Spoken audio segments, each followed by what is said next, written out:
कितना आसान या कितना मुश्किल था उनका सफर, कैसे सम अप करेंगी आप? मेरा ख्याल है पहले तो हमें इस चीज को तस्लीम करना चाहिए है कि ट्रंप के लिए एक क्लीन स्वीप हुई है। उनकी पार्टी रिपब्लिकन पार्टी ने क्लीन स्वीप की है इस इलेक्शन में। ना सिर्फ उन्होंने व्हाइट हाउस जीता है, इसके अलावा सेनेट भी जीत चुके हैं वो, और लगता है कि हाउस ऑफ रिप्रेजेंटेटिव्स में उनकी लीड है और वो भी जीत जाएंगे।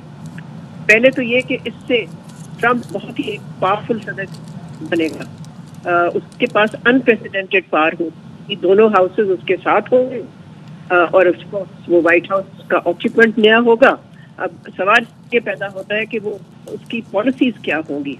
तो ये तो अभी कुछ अर्सा लगेगा ये चीज जाहिर होने में, इसलिए कि जैसे आपको मालूम है सदर की इनॉग्रेशन तो जनवरी में होती है, तो अभी 2-3 महीने बाकी है।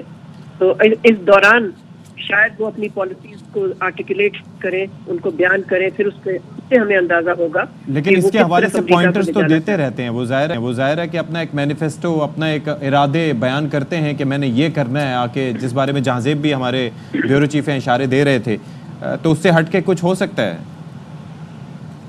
किस चीज पे, कौन से इशू पे? जैसे वो बयानात दे रहे थे, मिसाल के तौर पर उन्होंने इजराइल को कहा कि जंग बंदी करो, फिनिश इट ऑफ, या जो भी स्टेटमेंट दिया जिसको डेमोक्रेट्स भी काफ़ी हाईलाइट कर रहे थे। फिर जिस तरीके से जिन लोगों के ऊपर उन्होंने इल्ज़ामात लगाए कि वो इनके खिलाफ थे, उनको सीधा करने से मुतालिक, इंतकामी कार्रवाइयों से मुतालिक और बहुत सी चीज़ें हैं, इमिग्रेंट्स से मुतालिक, ये तो बातें ऑलरेडी पहले कर चुके हैं।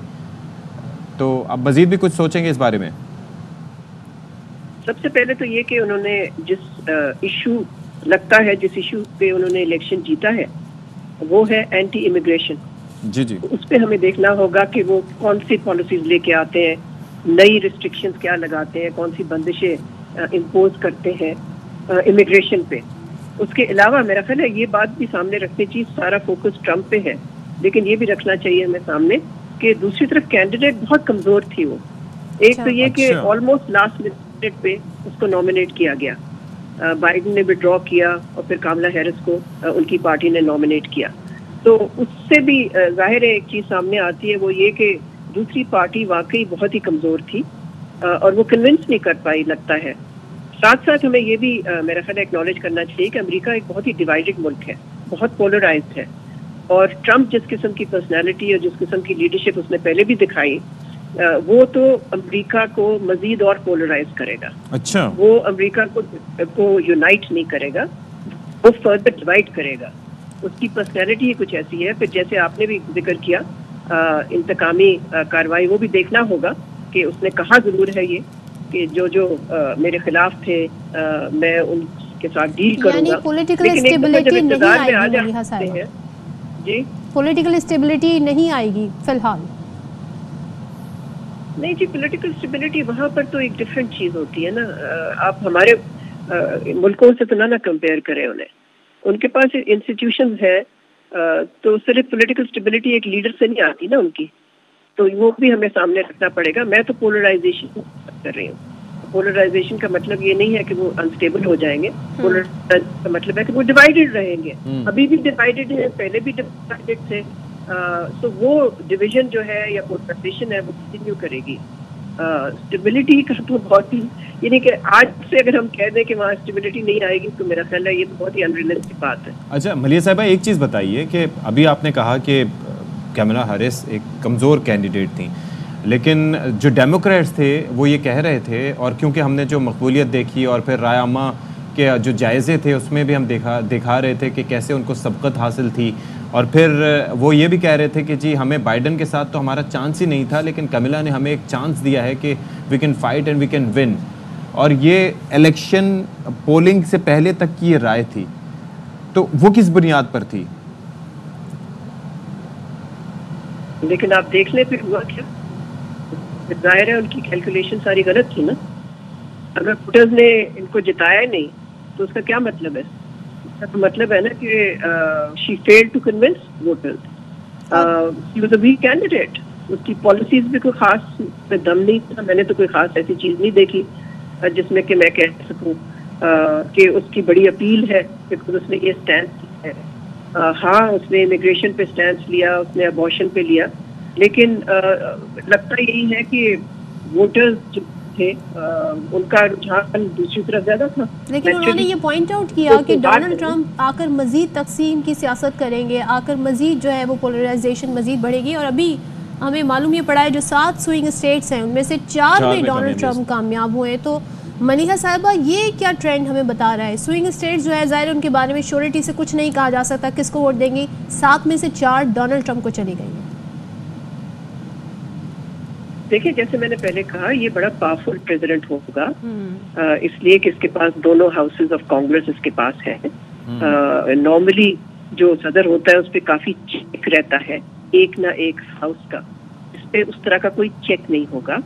और फिर ये कि ये एक बड़ी डोमिनेटिंग और डोमिनेरिंग पर्सनैलिटी है, ये कोई खास किसी की सुनता भी नहीं है। टीम को आपको मालूम है उसकी जो पहली टर्म थी उसमें अपनी टीम को रद्द-बदल सारा वक्त करता रहता था, चेंज करता रहता था अपनी टीम मेंबर्स को। तो we are looking at a leader जो बहुत ही अनप्रिडिक्टेबल है। तो आप लोग चाहते हैं कि हम कोई ऐसी किस्म की पेशगोई करें एक ऐसे शख्स के बारे में जो कि प्रिडिक्टेबल है ही नहीं, तो वो नामुमकिन है। तो पाकिस्तान, अगर हम अपनी ऐनक से देखें इस वक्त अमेरिका को, तो हमें वैसे क्या सूट करता था मलिहा साहिबा, या हमारे लिए जो भी आता उसकी पॉलिसी एक ही थी? ये वाकई मुझे ये सवाल समझ ही नहीं आया। ये पिछले 2 दिन से ये सवाल लोग पूछ रहे हैं, हमें क्या मतलब सूट करना, इसका क्या मतलब है? लेकिन इसके अंदर मैंने आगे भी ये बात कर दी ना कि जो आएगा उसकी पॉलिसी पाकिस्तान के लिए एक ही रहेगी। अमेरिका अपने मुफाद के मुताबिक चलता है, उस मुफाद में इस वक्त पाकिस्तान की कोई खास अहमियत नहीं है, चाहे वो कामला हैरिस होती या चाहे वो ट्रंप है। पाकिस्तान अमेरिका की टॉप प्रायोरिटीज में नहीं है, ये बात हमें समझ लेनी चाहिए। और अगर हम नहीं समझ पाएंगे तो हमारी कोई पॉलिसी नहीं होगी। उनकी तरजीहात में चाइना है, उनकी तरजीहात में Ukraine, NATO, Europe, Bharat, middle east, Gaza, Israel, ये तरजीहात है, उसमें पाकिस्तान शामिल नहीं है। तो ये सवाल करना कि जी कौन सूट करता है, मेरा ख्याल है ये इलेक्शन हमारे बारे में नहीं था। और ये पिछले 3-4 दिन से जो टीवी कवरेज चल रही है हमारे मुल्क में, तो लगता है कि इलेक्शन हमारे बारे में था। ये तो अमेरिका के बारे में। ज़ाहिर हम समहाउ उससे रिलेट करने की कोशिश कर रहे हैं कि ज़ाहिर अमेरिका की जो पॉलिसीज़ होती हैं बड़ा मैटर भी करती हैं दुनिया भर की, अगर हम बात करें तो इसलिए हम पाकिस्तान के लेंस से देखना चाह रहे थे। आप गाजा में कुछ तब्दीली होते देख रही हैं सूरत हाल में? देखिए, ट्रंप जो है वो बाइडेन से भी ज्यादा प्रो इजराइल है, उसके अपने पर्सनल ताल्लुकात भी हैं, उसके नेतन्याहू से उसके सन इन लॉ के बहुत करीबी ताल्लुकात हैं नेतन्याहू के साथ। तो ये अगर आप सामने रखें और फिर उनकी स्टेटमेंट देखें जहां उन्होंने कहा है कि भी मैं तो जंग नहीं चाहता, कहीं भी नहीं चाहता और यहाँ भी नहीं चाहता, तो देखना ये है कि फिर वो किस तरह से अगर ये जंग का खात्मा चाहता है तो किस तरह से करेगा, किन टर्म्स पे करेगा। देखिए, जंग का खात्मा तो कहना बड़ा आसान होता है, मगर अगर आप टर्म्स एक ही साइड की को बेस बनाते हैं तो फिर उस जंग के खात्मे का फायदा तो सिर्फ एक ही पार्टी को जाता है। ज़ाहिर है वो यूज़ ऑफ पावर की भी बात करते रहे, वो इस सिनेरियो में भी अगर हम थोड़ा उनके डिकोड करने की कोशिश करें उनके बयान को कि इसराइल को बहुत पहले खात्मा कर देना चाहिए था हमास का, इन सब का, इस तनाजुर में वो ये स्टेटमेंट दे रहे थे। देखिए, कैंपेन में तो ये भी तो कोशिश होती है ना कैंडिडेट की कि वो हर हलके को खुश रखे। और ट्रंप ने तो वाकई कोशिश तो की थी उसमें कि जो मुसलमान वोटर्स हैं उनको मोबिलाइज करें, बल्कि उसको 1-2 स्टेटमेंट्स भी थी एक आध स्पीच में, जब उसने कहा कि मुसलमान तो चाहते हैं, वो तो जंग के खिलाफ है, मुसलमान तो बहुत पुरअमन लोग हैं। तो ये बातें तो उसने कही हैं, लेकिन हमें तो देखना है कि जब इक़्तिदार में आएगा तो वो करेगा क्या। तो इस तरह की पेशगोई करना तो मेरे लिए तो कम से कम कोई रियलिस्टिक चीज नहीं है। मैं तो एक तजिया निगार हूँ, मैं तो ऐसी बात नहीं कर सकती जो कि मैं नजूमी तो नहीं हूँ।